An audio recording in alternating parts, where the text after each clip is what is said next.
નવસારીના જાગૃત નાગરિકો અને રમતગમત પ્રેમીઓની સંગઠિત અવાજે અંતે વિજય મેળવ્યો છે. થોડા દિવસો પૂર્વે મહાનગરપાલિકાએ લુન્સીકુઈ મેદાનમાં શૌચાલય બાંધવાનો તાત્કાલિક નિર્ણય લીધો હતો, જેના કારણે મેદાનમાં ખાડાઓ પણ ખોદાઈ ગયા હતા. મેદાનને બચાવવા શહેરજનો, ખેલાડીઓ અને સ્થાનિક યુવાનો દ્વારા જોરદાર વિરોધ નોંધાવવામાં આવ્યો હતો.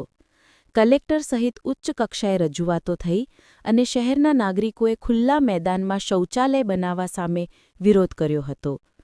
આ લોકશક્તિના દબાણને કારણે મહાનગરપાલિકાએ તગલખી નિર્ણય પાછો ખેંચ્યો છે. આજે મેદાનમાં ખોદવામાં આવેલા ખાડાઓ પૂરવાની કામગીરી શરૂ થતાં જ શહેરમાં ખુશીનો માહોલ છવાઈ ગયો. રમતપ્રેમીઓએ આને નવસારીના લોકોની સાચી જીત ગણાવી છે, કારણ કે આ માત્ર મેદાન બચાવવાનો મુદ્દો ન હતો, પરંતુ શહેરની સંસ્કૃતિ, રમતગમત અને જાહેર જગ્યા માટેની જાગૃતિનો વિજય હતો.